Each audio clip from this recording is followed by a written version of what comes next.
오늘은 그 마포구 대흥동 535-2번지 가로주택 정비 사업에 대해서 말씀드리겠습니다.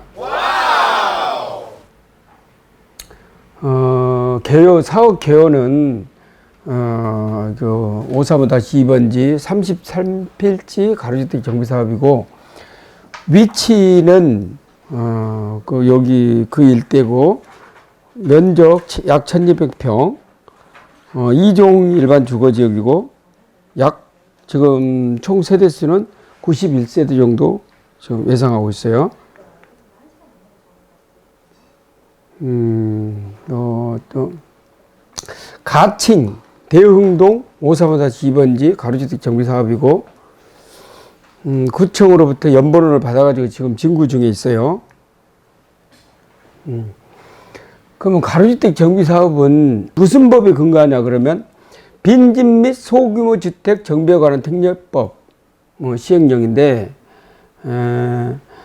가로주택 정비 사업은 가로구역으로 둘러싸여 있는 그 지역을 말하는 거고, 해당 지역이 약 1만 제곱미터인데, 실제로는 그 만제곱 두 개가 돼도 나눠서 할 수도 있어요. 그리고 다른 데는 3개, 4개로도 지금 하는 경우도 있더라고요. 그 다음에, 근데 이제 가로주택 정비 사업 중에 통과하는 도로가 4m 초과하면 안 된다는 거예요. 아니, 4m를 초과하면 안 되고 4m 이하면 괜찮다는 거고, 노후도는 67% 이하, 3분의 2 이하 이상이어야 되고, 3분의 2 이상.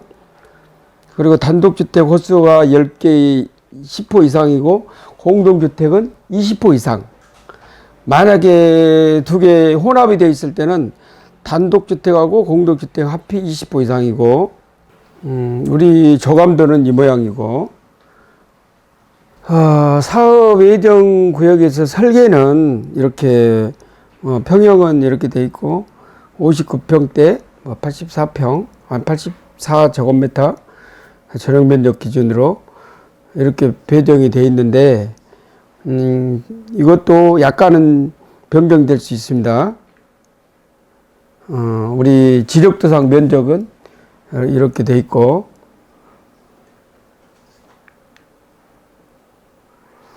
이 세대수도 34평형, 22평형, 20평형 이렇게 돼 있는데, 실제로는 17평형도 지금 넣을 생각이에요. 17평형. 41평형이나 그 다음에 38평형 이것도 아마 넣지 않을까. 둘 중에 하나는 들어갈 거예요. 한 라인 정도는 15평 정도. 조합원 분양가는 3,300이라고 했는데, 이것도 미정이고, 감정가가 많이 나오면 이걸 평당 3,300으로 가겠지만은, 감정가가 작게 나오면 2,500도 나갈 수 있어요. 여기 사업지 주변 현황은 어떤가? 주변 현황은, 대흥역, 공덕역, 마포역. 딱 중앙이죠? 삼각형에서, 이쪽이니까, 여기니까, 딱 거의 중앙으로 위치해 있어서, 여기도 대흥역까지 한 7분, 공동역도 7분, 여기 마포역도 한 7분 정도. 그리고 이제 지금 현재 주변에 아파트들이 많이 있는데, 바로 앞에는 태영 아파트 있고, 그 다음에 GS 자이 아파트 있고, 이거는 8년, 20년 된 아파트인데, 얘들이 비싼 게 2003년식인데도 34평이 17억. 신규 아파트 값이로 신축급이라는 거죠. 신축급. 엄청 비싸죠. 그래서 17억이면 웬만한 서대문구 신축 아파트보다 아마 더 높지 않을까. 그 다음에 여기 여기도 태영은 1999년식인데 2000세대 가까이 되지만은 이거는 34평이 평당 4천 얼마. 그 다음에 용광 레미안 요 2003년식도 거의 약 16억 되고 34평 기준으로 새 아파트는 18억 4천. 요것도 새 아파트 16년식인데 18억 5천. 바로 앞에 있죠. 우리하고 가까이 있죠. 그 다음에 총 수익에서 우리가 이제 비례율을 알고 사업성을 알려면 총 수익을 알고 총 비용을 알고 뭐 이렇게 알아야 되는데, 일단 그 다음에 뭐 정전 자산 가치는 감정평가액이고, 총 수익은 우리가 이제 조합원 분양하고 그 다음에 일반 분양, 그 다음에 임대, 그 상가 임대, 아니 임대하고 상가 분양도 이제 4가지 정도 이제 들어가는데, 총 수익. 근데 일반 분양은 약 평당가가 한 4,100으로 하고, 조합원 분양가는 평당 3,300 했지만 나중에 변경될 수 있고, 임대 분양은 약 500, 600만 원 정도. 지금 표준 건축비가 600 얼마니까 이 정도 될 거고, 건생도 이게 면적이 증가할 수도 있어요. 그래서 약 평균을 해서 한 1,700만 원 해서 도합해서 한 790억 이 정도. 지금 그 정도로 나왔고, 그 다음에 총 지출은 대표적인 게 공사비겠죠. 공사비하고, 그 다음에 운영비, 조합 운영비, 그 다음에 금융비용, 등등, 제세, 분담금, 각종 분담금, 그 다음에 설계, 이런 항목인데, 이게 총 해서 잘 안 보이지만은 309억, 이 정도 나왔어요. 그리고 종전 자산 가치, 종전 자산을 산출하는 것은 감정가라고 생각하면 될 거예요. 근데 이제 총 종전 토지 중에서 여기가 1200평으로 나왔는데, 도로가 150평은 기존에 그 앞에서 설명을 한번 했어요. 원래 빠졌는데, 총 지출에서 보상비, 국공유지 매입, 이게 들어가요. 여기서 뺄 거예요. 150평 정도는. 그래서 실질적으로 1050평 정도 되는 거고, 그게 약 추산하니까 350억 가까이 되고, 이거는 이제 평가액을,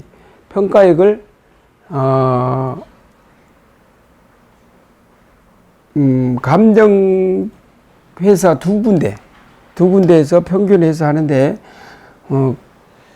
감정가가 많아질 수도 있고 작아질 수도 있는데, 비례율을 한 105% 맞추려면 내가 볼 때는 감정가가 많아지지 않을까. 지금 우리가 생각한 것보다도 이 감정 가격이 훨씬 많아질 거다 생각해요. 400m? 그렇게 되지 않을까 그래요. 그 다음에 비례율 산정. 우리가 아까 그 3가지 배웠던 거. 총 수익에서 배웠죠. 아까 총 수익이 790억이었잖아요. 그 다음에 총 비용이 아까 310억인가? 그 정도 됐었죠. 그 다음에 종전 자산이 347억인가 됐었죠. 종전 자산이. 이게 이 공식의 비례율이에요. 비례율. 그래서 여기 있네. 총 수입이 790억이고 지출이 309억이고 추산액이 347억이잖아요. 이것을 대입해서 790억 만하기 309억 마이너스 347억 하니까 약 138%. 비례율이 138% 정도 된다는 거. 비례율은 이 종전 자산 가치 감정가가 이제 높아지면은 당연히 이게 작아지겠죠? 요거 총 수익이 좀 늘어날 수도 있겠죠? 총 수익이 늘어날 수도 있고, 그 다음에, 그 조합원 분양가가 3,300인데 일반 분양가는 4,100이라고 했지만은 실제로는 5,000 갈 수도 있어요. 그때 그 시세에 따라서 우리가 그 분양가 상한제 적용이 안 받으니까 5,000까지도 가능하지 않을까. 그럴 수 있고, 그 다음에 이 감정가가 이대로 있다면 우리가 총 수입을 많이 줄여볼 거예요. 실질적으로는. 감정가가 이렇게 얕다면, 지금처럼 얕다면 총 수입은, 우리 조합원 분양가를 많이 낮출 거예요. 2,500까지 막 그렇게까지 낮출 거예요. 근데 이제 조합원들이 지금 질문이 많이 오는 게 이제 내가 내 재산을 평가받고 권리가 산정했을 때 얼마 정도 내가 분담금을 내야 되는지, 특히 소형 평수 가진 사람들, 소형 평수 가진 분들은 이걸 많이 질문을 해요. 그래서 이제 보면은 이 큰 토지를 가진 분들은 1+1도 가능하잖아요. 이제 이런 분들은 질문을 많지는 않지만은 여러분들이 의외로 더 많이 하더라고요. 그래서 평가액은 4억이지만은 비료율이 만약에 138%였다. 138%였다. 그러면 고박이를 하잖아요. 그래서 자기 고박이 하면 권리 가액이 되는 거예요. 자기 재산을 주장할 수 있는 가격이 되는 거라고요. 자기 재산에 대한 가격을 권리가 되는 거예요. 그래서 만약에 이제 평형이 이렇게 있을 때 조합원 분양가가 이 정도 된다. 그러면 자기 권리 가격이 적으면은 많이 분담해야 되는 거 당연하겠죠. 그래서 이제 보통 통상적으로 제일 작은 평형이나 그 다음 평형을 선택하는데, 작은 평형을 선택한다면 이거 마이너스, 그러니까 조합원 분양가 마이너스 자기 권리가에 그걸 빼면 이만큼 남잖아요. 이게 분담금이 되는 거고, 반대로 여기 이제 부족하니까 분담금을 내야 되는 거고, 반대로 자기 권리가가 평가액은 10억이어서 권리가는 13억 8천이었다. 그러면 이제 돈이 이 금액보다는 권리가가 더 크잖아요. 이럴 때는 마이너스가 되기 때문에 자기가 현금을 받는 거죠. 태워받는 거죠. 그러니까 그런 상황이라는 것을 어느 정도 알 거고, 또 한 가지, 이 사람들이 1+1이다. 1+1이다. 이거 두 가지다. 그러면 약 한 4억 정도 부족하잖아요. 그럼 두 개 합했을 때, 그러면은 1+1 가져가면 이 사람은 한 4억 정도를 분담을 해야 돼요. 이해가죠? 그럼 분담하면 그렇더라도 이 사람은 이익이 얼마가 이익이냐? 만약에 조합원 분양가가 3,300이니까 이렇지. 만약 2,500이다. 그러면은 약 60평 잡고 60이 15억. 15억도 약간 안 되잖아요. 그러면 13억 8천이면 약 1억만 내면은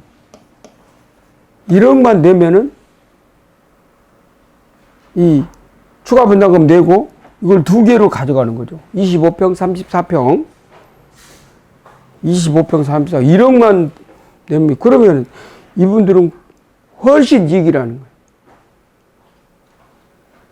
그런데, 그럼 뭐 무조건 약추면 조합원 이익 아니냐, 이런데, 그게 아니라, 만약에, 아까 경우, 처음 경우, 3,300일 때는 두 개 하면 4억을 분담하지만은 나중에 비례율이 많이 남아요. 높아가지고 나누죠.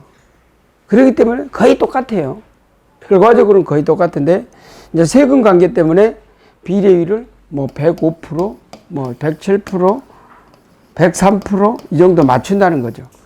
그러면은 이제 비례 자기 감정가가 조금 나았을 때를 가정해서, 감정가가 조금 나을 때를 가정해서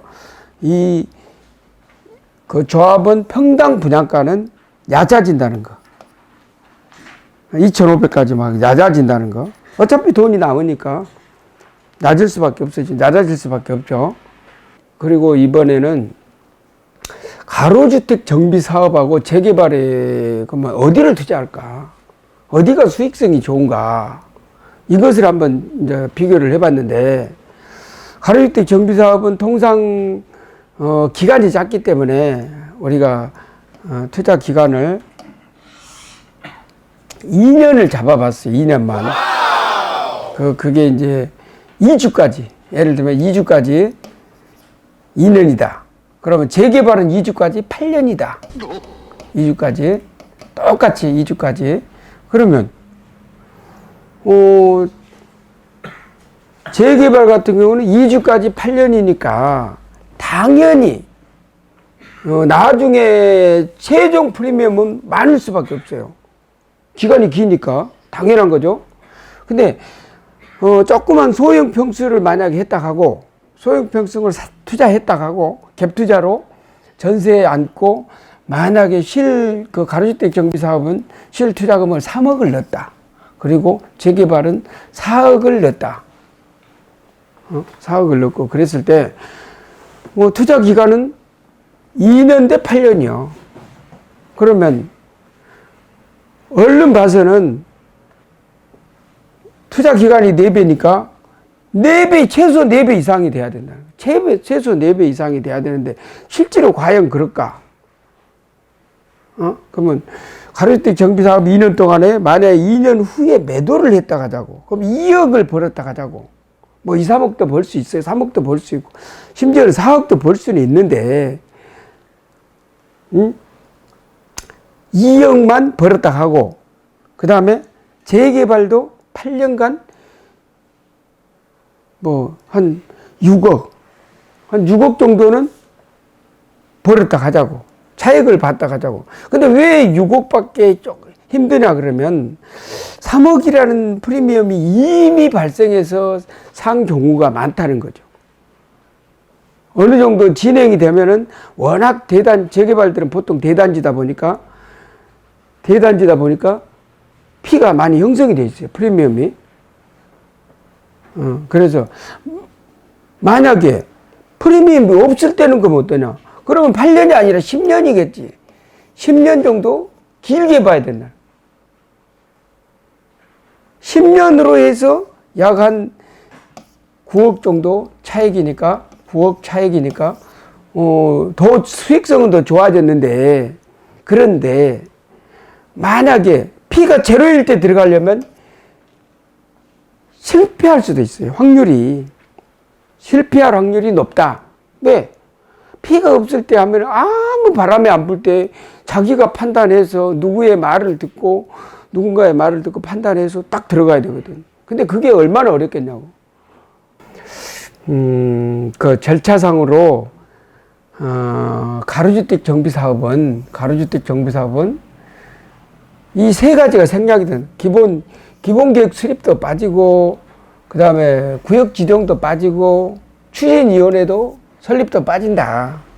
근데 여기는 세 가지가 다 들어가 있잖아요. 세 가지가. 그러다 보니까 각각 기본이 1년씩 각각 그러니까 3, 4년은 그냥 날아가는 거예요. 그 다음에 또 한 가지.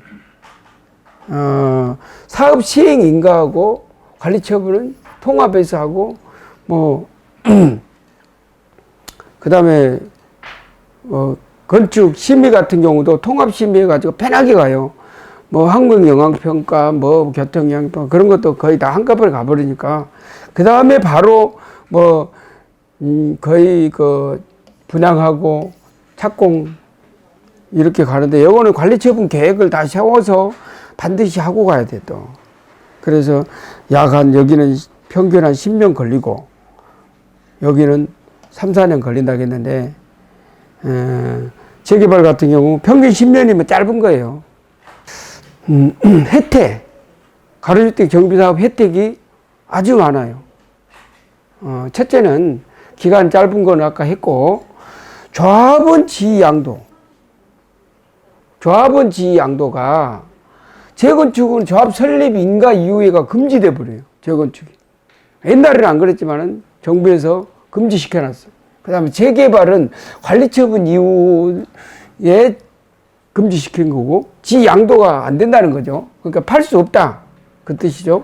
그 다음에 이제 가로주택 정비사업 같은 경우 뭐 속으면은 특이과열 지령시고, 이거는 거의 잘 안 해요.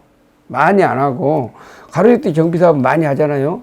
이 경우에는 조합원 지양도 제한이 없다. 이렇게 나왔어요. 그러니까 요거는 또 뭐 특별한 것 없으면 그냥 갈 것 같고, 그 다음에 분양가 상한제에서 예외가 된다. 근데 물론 일반 분양분이 30세대 미만일 경우에, 그럼 조합원분이 60세대다. 그 다음에 일반 분양분이 29세대 이하다. 이랬을 때, 이럴 때는 적용을 안 받는다. 분양가 상한제 적용을 안 받는다는 거고, 그 다음에 5년 재당첨 금지, 이것도 한 4, 5년 전에 만들어 놨죠. 그러니까 5년 한 번 당첨을 받으면, 분양 당첨을 받으면, 받지 마라. 5년 후에 받으라는 거죠. 근데 가로주택 정비사업은 이게 제한이 없다. 왜? 소규모라 활성화 시켜준 거죠. 그리고 주택수도, 분양받을 수 있는 주택수도 최대 3주택. 그러니까 주택이 여러 개 가지고 있을 때 3주택까지도 가능하다. 그런 내용이고,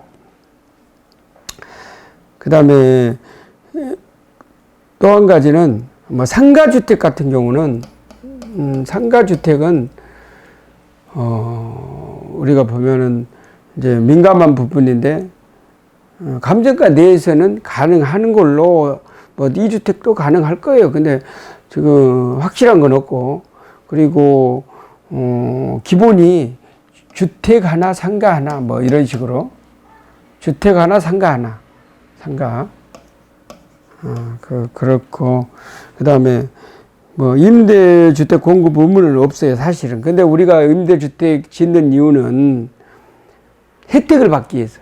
어떤 혜택이냐? 늘어난 면적의 한 절반을 우리가 이제 분양하기 위해서. 분양할 수가 있어요. 그래서 하는 건데, 일부는 많이 지어요. 이렇게 임대주택 좀씩 지어요. 오늘은 이걸로 마무리하고, 다음 시간에는 Q&A 하겠습니다.